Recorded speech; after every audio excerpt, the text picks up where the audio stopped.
मित्रांनो, आज आपण होमिओपॅथीमधील औषध ॲकोनाइट नेपालस याची माहिती बघणार आहोत. ॲकोनाइट नेपालस हे व्हेजिटेबल किंगडमचे औषध असून ह्याला मराठीमध्ये बचनाग किंवा अतिविष असेही म्हणले जाते. हे औषधाची सर्वसाधारण लक्षणे म्हणजे ज्या रुग्णाला हे औषध द्यायचं आहे त्याची लक्षणे अशी आहेत. या औषधाचा परिणाम मन, मेंदू, मज्जातंतू, हृदय, नाडीतील रक्ताभिसरण, छाती व उदर यातील इंद्रियावर व सांध्यावर होतो. धडधाकट मूल व माणसे यांच्यावर याची क्रिया चांगली होते. विकार अचानक सुरू होतात व ते तीव्र स्वरूपाचे असून वेदनायुक्त असतात. सूज येते, ठिकठिकाणी रक्ताधिक्य होते, रक्तस्राव लाल भडक असतो, शरीरातील भाग बधीर होतात, आग होते किंवा ते मोठे झाल्यासारखे वाटतात, ताणल्यासारखे वाटतात, मुंग्या आल्यासारखे वाटते, झणझणल्यासारखे वाटते.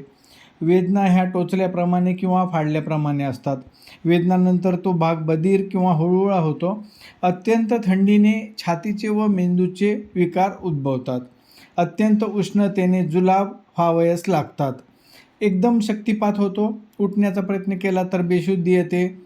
भीती, धास्ती, अत्यंत थंडी किंवा अत्यंत उष्णता, दुखापती व शस्त्रक्रिया या कारणामुळे विकार उद्भवतात. या औषधाचा परिणाम तात्कालिक असला तरी वरील कारणामुळे झालेले जुने विकार या औषधाने बरे होतात.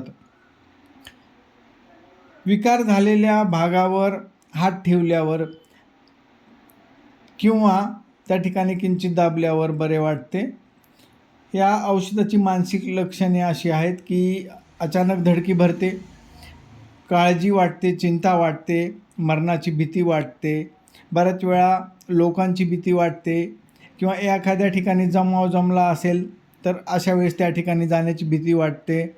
रस्ता ओलांडताना भीती वाटते, घराबाहेर पडण्याची सुद्धा भीती वाटते. सारखे मन अस्वस्थ, बेचैन असते व घाबरटपणा होतो. वेदनांच्या तीव्रतेमुळे देहभान जाते. भीतीमुळे वेळ लागले आहे की काय असे वाटते. त्यामुळे किंचाळणे, कणणे, मुठी चावणे, नखे खाणे वगैरे क्रिया करण्याची प्रवृत्ती या लोकांमध्ये असते.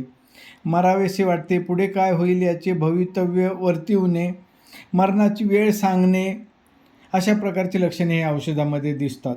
वात होतो. वातात दुःखाची, दुर्दैवाची, निराशेची बडबड चालू असते पण रुग्ण बेशुद्ध नसतो. गाणे ऐकल्याने उदासीनता येते. नुकत्याच घडलेल्या गोष्टी स्वप्नात असल्यासारख्या वाटतात. चिडखोरपणा, वस्तूची फेकाफेकी करणे, मनोवृत्तीत अचानक बदल होतो. आनंदाने एका क्षणी गाणे, हसणे व दुसऱ्या क्षणी दुःखी, कष्टी, उदासीन होणे अशी अल्टरनेट लक्षणे यामध्ये दिसतात. नुकत्याच पाहिलेल्या गोष्टी जणू काही आपण स्वप्नात पाहिल्या आहेत असं वाटते व हा रुग्ण अतिशय उतावीळ असतो. या रुग्णांमध्ये डोक्यामध्ये आग होते, डोके जड होते, डोक्यामध्ये आवळल्यासारखे वाटते, फुटल्यासारखे किंवा पिळवटल्यासारखे वाटते, आत तडतडल्यासारखा आवाज होतो, डोके दुखत असताना लघवी लागते, भीती धास्तीने घेऱ्या येतात, चक्कर येते, उठताना डोके हलविल्याने जास्त होते म्हणजे जार ऑफ हेड ॲग्रेवेट पेशंट्स कंप्लेंट, डोके आपटणे, डोक्याभोवती कडक पट्टा बांधल्याप्रमाणे वाटणे किंवा मेंदूत काहीतरी उकळल्याप्रमाणे आग होणे, केस ओढल्यासारखे वाटतात किंवा ते उभे राहिले आहेत असे वाटते, डोळे एकाएकी सुजतात, लाल होतात पण रक्त येत नाही, उजेड सहन होत नाही किंवा हवासा वाटतो, सूर्यप्रकाशाचे बर्फावरून झालेले परावर्तन या लोकांना सहन होत नाही. यांच्यामध्ये डोळ्याच्या पापण्या सुजून टणक व लाल होतात, डोळ्याची आग होते, मातीचं किंवा लोखंडाचं काहीतरी डोळ्यात गेलं आहे असं वाटते आणि तशा प्रकारच्या रुग्णावर ॲकोनाइटने खूप आराम पडतो. डोळे कोरडे झाल्यासारखे वाटून आग होतात, डोळे चकचकीत वटारल्याप्रमाणे किंवा धुंदी आल्यासारखे वाटते. या रुग्णांमध्ये कानांना आवाज सहन होत नाही, कानात काहीतरी पाण्याचा थेंब अडकला आहे असे वाटते, नाकामध्ये नाक बधीर होऊन रक्त येते, वास सहन होत नाही, सर्दी, नाकातून गरम पाणी येते, मोकळ्या हवेत गेल्यानंतर बरे वाटते. चेहरा चिंता किंवा भीतीग्रस्त असल्यासारखा दिसतो, गाल कडक व लाल दिसतात, उठताना फिक्कट होतात, एक गाल कडक व लाल व दुसरा अगदी फिक्कट व गार. अशा प्रकारे चेहरा दिसतो. चेहरा जड वाटायला लागतो. तोंडामध्ये दात दुखताना दातात व डोक्यात ठुसठुसल्यासारख्या वेदना होतात. दात खाण्याची प्रवृत्ती या रुग्णामध्ये दिसून येते. पाण्याशिवाय इतर सर्व वस्तू कडू लागतात व चव पण लागत नाही. आत कोरडी आग झाल्यासारखे वाटते. तात्पुरते तोतरे बोलणे येते. जीभ सुजल्याप्रमाणे वाटते. पाण्याशिवाय इतर वस्तू कडू लागतात, चव लागत नाही. ह्या लोकांचे होठ काळवंडलेले आणि होठांची त्वचा कोरडी असते. होठांचे कातरणे निघतात. घशामध्ये गिळताना गुदमरल्यासारखे वाटते. टॉन्सिल्स सुजलेले असतात. घसा कोरडा पडतो. पोटांना हात लावलेला सहन होत नाही. नगाऱ्यासारखे पोट फुगलेले असते. कळा सुरू झाल्यास कोणत्याही अवस्थेत बरे वाटत नाही. शौचातून नुसते रक्त पडते. शौचाचा रंग गवतासारखा हिरवा किंवा पांढरा असतो. या रुग्णामध्ये आई भेल्यामुळे तान्ह्या मुलांना कावीळ होते. गुदद्वारात टोचते किंवा त्या ठिकाणी कंड सुटते. गुदद्वारातून कडक पाणी बाहेर येत आहे असे वाटते. उन्हाळ्यात मुलांना पाण्यासारखे जुलाब होतात. जठरामध्ये सारखी तहान लागते. कितीही पाणी पिल्याने समाधान होत नाही. आंबट वस्तू खाव्याशा वाटतात. रक्ताच्या किंवा पित्ताच्या अचानक उलट्या होतात. तोटीतून पाणी पडल्याप्रमाणे उलट्या व्हायला लागतात. दूध ह्या रुग्णांना सहन होत नाही. श्वास लागला असताना पोटावर दडपण आल्यासारखे, ओकारी होताना भीती वाटते. अंग तापते, खूप घाम येतो व लघवीला जास्त होते. आंबट, कडू, बियर अशी पेये प्यावीशी वाटतात. जठरावर दाब पडल्यासारखे वाटून दम लागतो. मूत्रेंद्रियामध्ये लघवी थोडी होते, कडक होते व लाल होते. लघवी होताना कळा येतात. मूत्राशयाचा शोथ जो की थंडीमुळे झालेला आहे किंवा धास्तीमुळे झालेला आहे, त्यामध्ये हे औषध उपयोगी आहे. नुकत्याच उपजलेल्या किंवा लहान मुलांना, नुकत्याच जन्मलेल्या मुलांमध्ये मूत्राघात अशा प्रकारच्या लक्षणावर हे अकोनाइट अतिशय चांगले औषध आहे.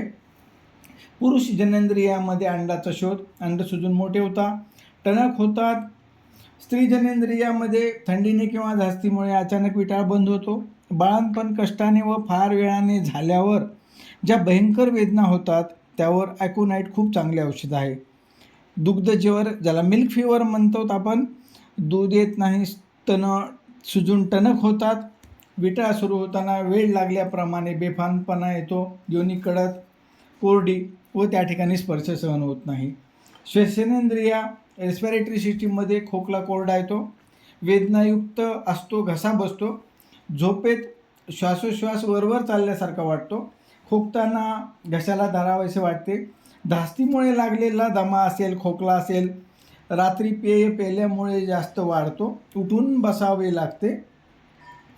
कफ हा रक्तमिश्रित असतो. थुंकीतून तांबडे लाल रक्त पडते. थोड्याशा श्रमाने किंवा गार वारं लागल्याने खोकला वाढतो. पाठीवर झोपल्याने बरे वाटते. छातीत टोचल्यासारखे वाटते, त्यामुळे श्वास घेता येत नाही. न्यूमोनिया, प्लुरसी, फुफ्फुसात आग होणे, हृदयरोगात, जलद चालताना किंवा जिना चढताना छातीत कोंडल्यासारखे वाटते. खोकल्यानंतर छातीत गुदगुल्या झाल्यासारखे वाटते. हृदय मोठे झाल्यासारखे वाटते. धडधडण्यामुळे काळजी वाटते व त्यावेळेस डाव्या हातापर्यंत वेदना होतात. हातात बधिरता येते, मुंग्या येतात. नाडी जलद, जोरदार व बेफान चालते. रक्तदाब वाढतो. मान, पाठ, हात, पाय यामध्ये हात कडक आणि पाय गार. अंगठ्यावरील उंचवटे लाल होतात व बोटांची टोके लाल होतात. सांध्यातील बंधने सैल झाल्यासारखी वाटतात. हातापायातील शक्ती नाहीशी झाल्यासारखी वाटते. मांडीवरून पाण्याचे थेंब खाली पडत आहे असे वाटते. तळहाताची आग होते. डाव्या हातात व पायातील स्नायू उडतात. झोपेमध्ये घाबरटपणामुळे झोप येत नाही. वृद्धापकाळी येणारा निद्रानाश किंवा वयोवस्कर रुग्णामध्ये असणारी झोप न लागण्याची समस्या, भयंकर स्वरूपाची काळजी किंवा भीतीयुक्त स्वप्ने पडतात. ज्वरामध्ये अतिज्वर, अंगाची कोरडी आग होणे, थंडीच्या लाटावर लाटा येत आहेत असे वाटणे, थंडी व ताप आलटून पालटून होते, तापात तहान लागते, रुग्ण बेचैन असतो, घाम येताना पांघरून नको वाटते. मानसिक लक्षणे किंवा कारण असल्याशिवाय हे औषध तापात देऊ नये. विकार झालेल्या किंवा झाकलेल्या भागावर घाम येतो. त्वचा कोरडी व कडक किंवा वर बर्फ ठेवल्यासारखे वाटते. दररोज रात्री बारीक तांबडे लाल पुरळ येतात, त्यामुळे बेचैनी येते. उत्तेजक पेय घेतल्याने खाज वाढते. या औषधाची लक्षण वैशिष्ट्ये अशी आहेत की मनोक्षोभ, भीती, धास्ती, संताप, घाम येत असताना थंड वारं लागले तर, आवाजाने, उजेडाने किंवा दात येताना, रात्री एका कुशीवर निजल्याने किंवा बंद खोलीत निजल्याने किंवा उत्तेजक पेय इत्यादीने या रुग्णांचे त्रास वाढतात. विटाळशेपणी उन्हात निजल्याने, गाणे ऐकल्याने किंवा सिगारेटच्या धुराने पण लक्षणांमध्ये वृद्धी वाढते. या रुग्णांना जर पाठीवर झोपले तर बरे वाटते, विशेषतः खोकला. छातीत टोचणे पाठीवर झोपल्यावर कमी होते. हातापाया पोटाशी घेतल्याने पोटाचे दुखणे कमी होते. मोकळ्या हवेने बरे वाटते. या औषधाला सहाय्यक औषधे यासोबत चालणारी आहेत arnica, coffea, phosphorus, belladonna, bryonia, millefolium, sulphur, spongia. तर अशा प्रकारे ॲकोनाईट हे औषध आपण बघितले. पुढल्या वेळेस आपण दुसरे औषध बघूयात. धन्यवाद.